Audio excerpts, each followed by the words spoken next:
abril desse ano, exatamente há 6 meses atrás, eu participava da Semana de Design em Milão e eu falava com o meu time que de todas as intervenções que aconteceriam naquela semana, Sei. essa é uma semana espetacular para aqueles que assim puderem em algum momento participarem. A Semana de Design Milão é uma semana que preenche o espaço com uma série de intervenções, ativações que mexem, provocam e inquietam.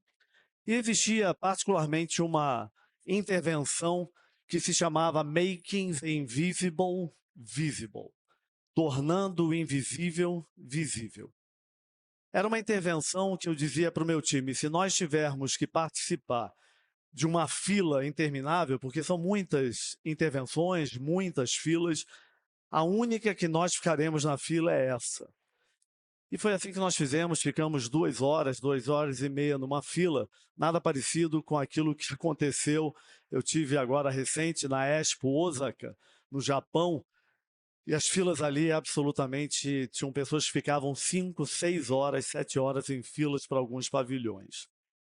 Mas isso é um outro assunto para um outro TEDx São José dos Campos. Essa intervenção tinha como uma premissa uma pergunta fundamental que era what if? E se?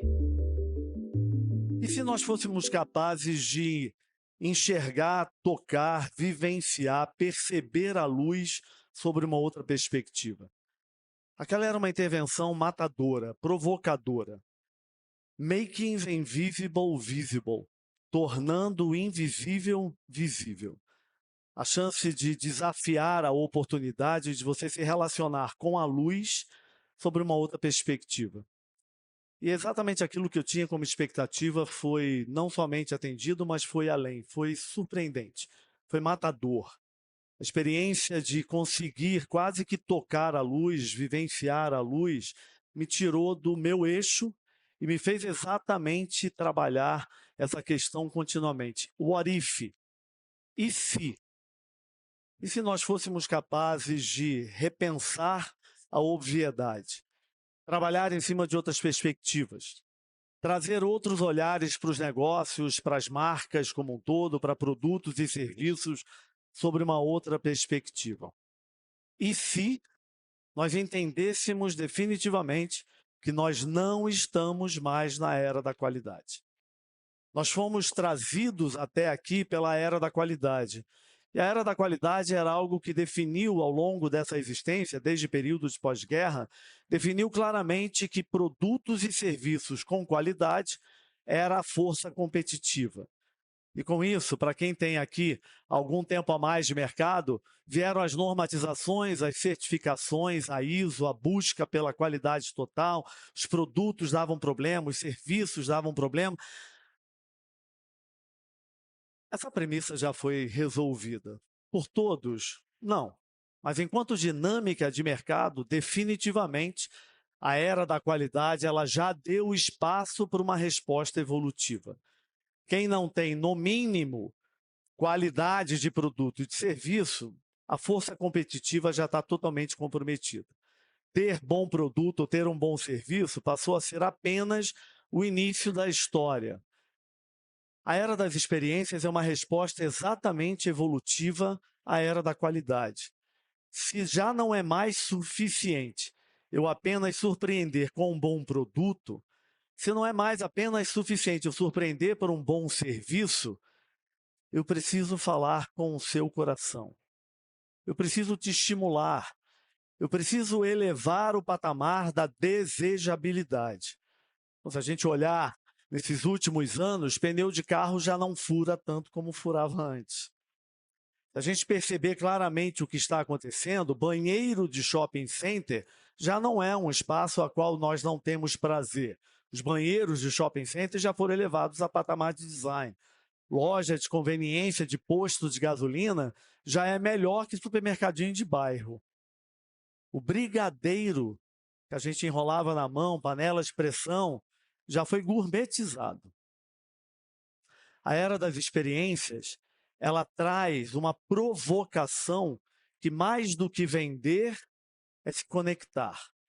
Mais do que converter é criar a possibilidade da desejabilidade. mais do que surpreender pela funcionalidade, pela resolução e pela solução, eu preciso, na verdade, te emocionar.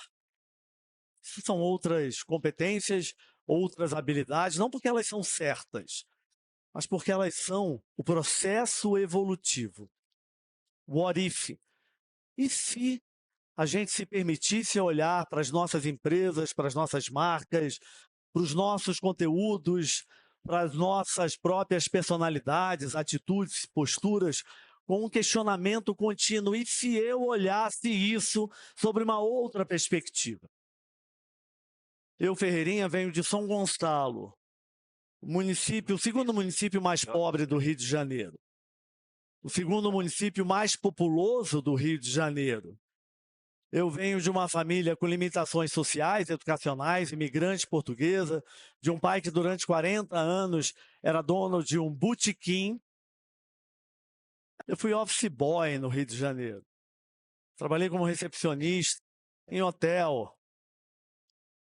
Eu não estudei nas escolas de primeiro nível, me formei em administração, mas fui o primeiro executivo da América Latina de uma empresa americana, global, de inteligência de marketing, comunicação, morando nos Estados Unidos. Assumi a presidência de uma das maiores marcas de luxo do mundo aos 30 anos de idade, aonde até hoje sou o executivo mais jovem da história desse grupo.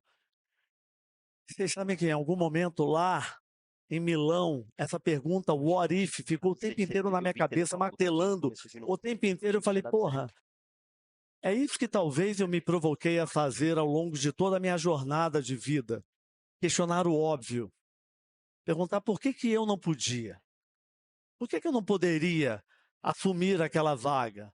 Por que eu não podia desafiar a todos aqueles que diziam, você não vai conseguir, você não tem currículo, você não tem um nome, sobrenome, você não veio das escolas de primeiro nível, não fez intercâmbio mundial? Ao me tornar empreendedor, empresário numa empresa de consultoria, com uma certa liderança na América Latina, Brasil, África, Portugal, eu voltei exatamente a fazer os mesmos exercícios. E se eu olhasse para o luxo, não apenas pela manifestação do comportamento, do dinheiro, mas olhasse isso como uma estratégia de gestão? E se eu trabalhasse o luxo traduzindo ele por um elemento brutal e interessante de geração de valor, de percepção de diferenciação, de patamar diferenciado, da escola contemporânea da excelência, da escola contemporânea de alcançar o extraordinário? A era das experiências é a era a qual nós estamos inseridos. A era que diz claramente para cada um de nós que não basta apenas ser bom, é pouco. Que não basta apenas ter produtos bacanas, é pouco. Que não basta apenas fazer um serviço bacana, é muito pouco. Shopping center já tem concierge, já tem laboratório que vai na casa de todo mundo coletar o seu exame clínico. A gente já não precisa mais de cartão de embarque impresso. Você já vai diretamente para o portão de embarque. Fazer bem é o início da história. Novos tempos demandam perspectivas absolutamente diferenciadas. What if? E se cada um de nós se permitisse a sair daqui hoje do TEDx São José dos Campos com essa pergunta, o que vem depois, mas talvez o que vem depois é se cada um de nós aqui, alguns mais, outros menos, se colocasse verdadeiramente disponível a repensar o óbvio, a desafiar, a confrontar. A era das experiências é a era que garante fortemente que haja sorveteria fazendo fila de espera. A era das experiências é o que faz com que o carro, que tem computador de bordo, com 50 opções, quem é que acessa 50 opções no computador de bordo? Vai bater o carro. Mas não importa. A era das experiências é a era que olha para cada um de nós profissionalmente e diz: fazer bem, ser bom, garantir com que seu produto e serviço seja, no mínimo, funcional, isso é o mínimo. Esse é o ponto de partida. mas nos tornarmos profissionais, marcas e empresas que passam a aprender, a entender sobre comunidade, sobre pertencimento, sobre desejabilidade, mais do que fazer bem pertencer, mais do que converter, criar comunidades, mais do que verdadeiramente entregar produtos e serviços adequados, sermos capazes de aumentar a preferência, a desejabilidade, as conexões emocionais. Who dare? A pergunta em inglês ela é matadora. Quem desafia? Quem ousa? Quem confronta? Quem verdadeiramente se coloca humildemente numa posição de se confrontar a si mesmo para manter a seguinte pergunta: estou sendo apenas mais um? Sou apenas mais um profissional, mais uma marca, mais uma empresa? Eu venho de São Gonçalo,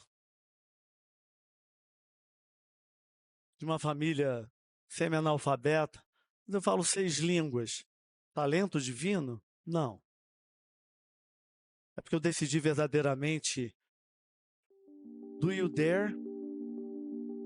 Você ousa, confronta, pergunta, incomoda?